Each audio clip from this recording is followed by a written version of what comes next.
My name is Dominique Fortier. I am the global managing partner of the financial services practice at Heidrick and Struggles. As a firm and as a practice, we are proud to service our clients and to provide talent advisory um, services such as executive search, assessment, on-demand talent across all of the verticals, particularly at the most senior levels within these organizations. So the focus of this article is around innovation and recruitment trends within financial services. What are you seeing from your perspective? What are they perhaps gaps? What are financial services looking for? How are they trying to address the innovation need or opportunity? I think what we have seen with a number of our clients is right from the top of the house at the board of directors level, they are mandating the executive teams to be thinking about innovation in AI in particular, and how and what will be the strategy of the organization going forward. And then through that, they're asking us to be able to find individuals who can help lead the strategy around artificial intelligence and machine learning, and to, to be able to set that strategy going forward, and to be thinking about transformation, adoption, all of those elements with regards to artificial intelligence. It's an interesting ask, as you can imagine, because it is particularly in my clients and some of our clients, which are large financial institutions, they see the opportunity, but how to set that strategy, how to set adoption, how to bring to transform the organization. How does that fit with culture? All of those elements become incredibly important and critical in terms of finding the right individuals to lead these organizations and to take on these roles within these organizations. I guess banks have always been innovating, and you've been doing this for a few years. Have you seen any major trends or shifts, let's say, over the last 5 years? Like who were they looking for 5 years ago? Who are they looking for now? Or how are your briefs different over that period of time? Yeah, I would say that the 5 years ago it was really all around data, cybersecurity were it's probably the two top things that we were looking for. That continues to be important with regards to the evolution, but artificial intelligence ends up being top of mind now more than it was in terms of in terms of what we were hearing before. But a continuation of very much the same theme, as you can imagine, Chris, with everything that's going on, because you need to have the data to have the right artificial intelligence models and machine learning, and so all of these things blend together. But it's evolving to this at this point in time. So you have the benefit of seeing the whole life cycle from maybe ideating with the client in terms of the brief and understanding the needs and deciphering that and converting that into something that could attract the right kind of candidates. And you also see ultimately who gets the role in the end. Do you see any discrepancies or any sort of changes between what the bank think they wanted and who they actually end up with? Do you see any patterns there? Um, I guess the only pattern I would say is that there is a pattern of discovery that is required because this is all new. Um, as you as part of the process that we take our clients through is the process of discovery, because there are different ways of being able to answer these questions, whether it's through individuals from academia, individuals from consulting, from some of the large aggregators. There are so many ways to be able to do that. And at the same time, if you think about it, artificial intelligence is not that old. And so it's not like you can find somebody who necessarily has 25 years of experience to be your chief AI officer.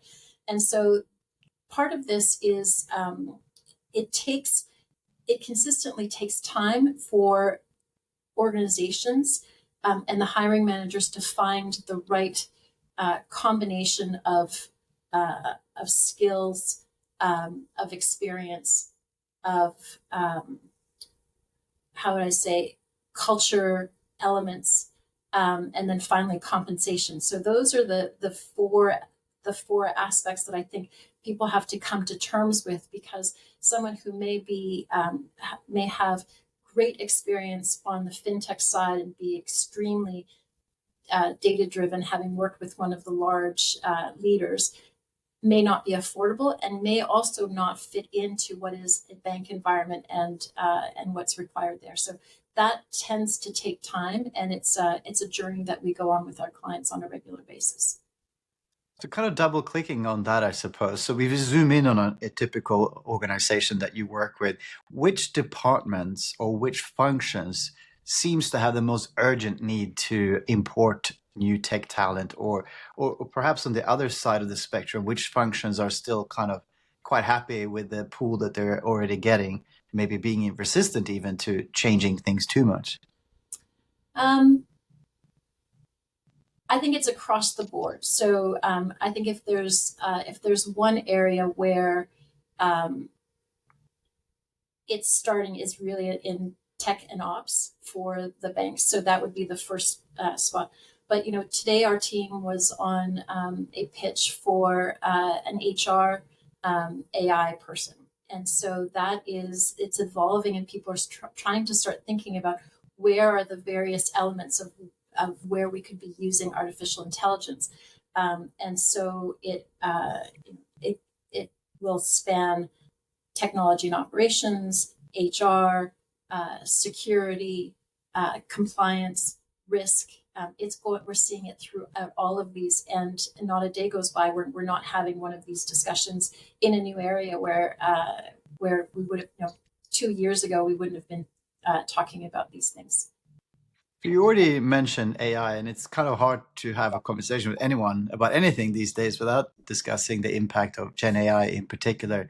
How have you seen that changing the types of roles or job titles, maybe even, or job specs, when it comes to who banks or financial institutions are specifically looking for on the senior side of things?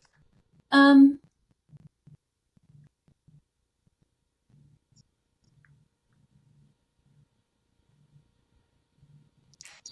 It's okay. We can yeah, cut I, pauses out, so it's I, perfectly fine. yeah, and I'm trying to think of the right way to answer that, because again, it depends on, so for example, if we're doing a human resources role and we're thinking about artificial intelligence, part of that has to now do with, um,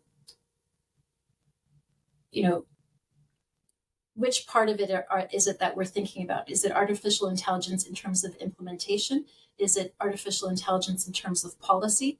Is it artificial intelligence in terms of how do you change your own role? We're starting to see a lot more for it to come in nuanced ways in all of the roles. In some instances, we're also seeing it like, there are organizations that have been challenged to use Gen AI in their roles every day. How do you incorporate that into your workday? And that's across the board. And so it's becoming it's becoming part of the conversation, but it's not consistent across all organizations in the way that they're approaching it, because everyone's testing and learning as they go through this. I don't know if that makes sense, but that's why it's a hard question to answer, because from my perspective, it's so broad. Yeah, no, that makes perfect sense. And thinking again about the needs and the market, I suppose, the supply, how do financial services in businesses think about the choosing between someone with technical experience versus perhaps more traditional leadership skills? How do they value those? How do they come to terms with compromising on one or the other to get the ideal candidate?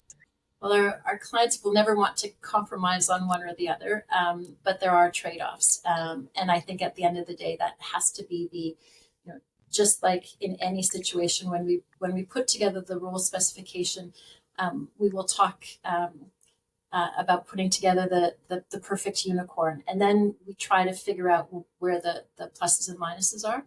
I would say that ultimately, our clients will, and this, look, there will be exceptions to every rule, but I would say as a generalization, those leadership capabilities around the ability to lead, the ability to communicate, the ability to influence will continue to be as important as they were prior to that, because the technical skills will only bring you so far within these large organizations, and the ability to get others to adopt, to transform, to take on the change will only be possible if you have those elements in terms of the team leadership, uh, influencing skills, and the ability to communicate.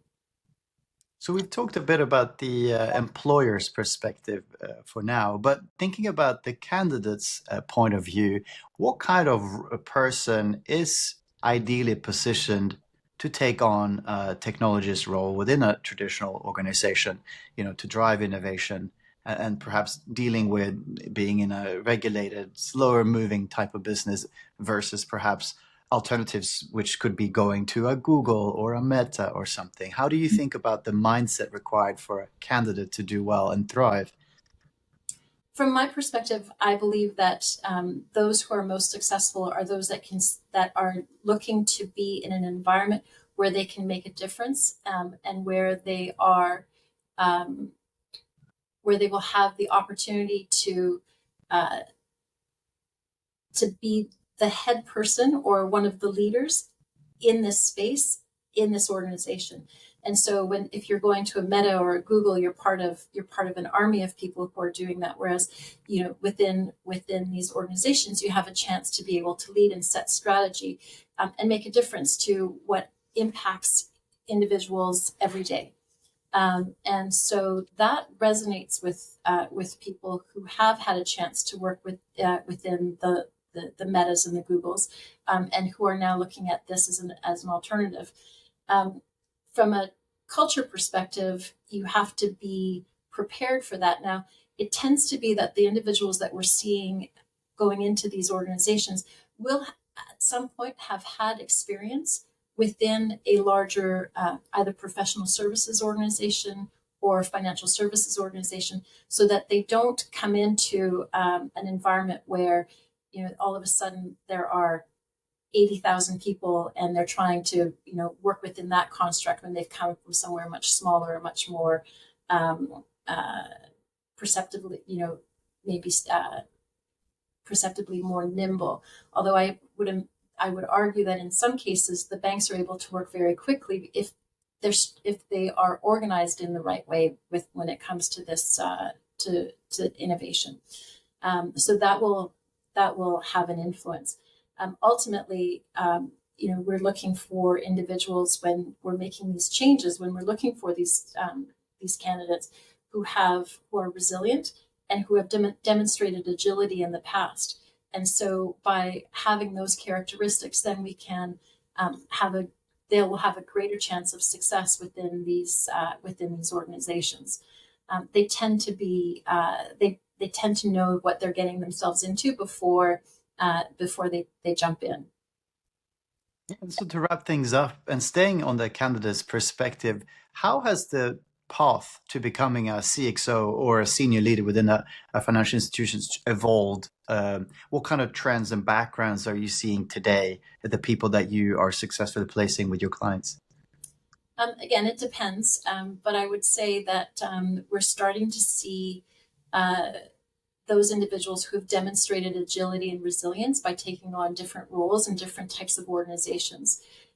If you've only ever come up through one type of organization, it's difficult to demonstrate that resilience or agility. And so we're starting to see folks who will have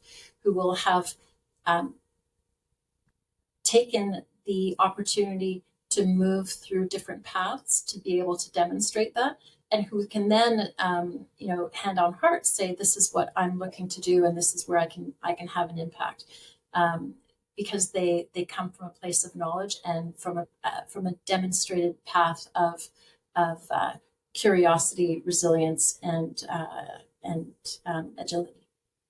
Dominique, fantastic insight. Thank you very much for your time. I appreciate that. Very much. Thank you, Chris.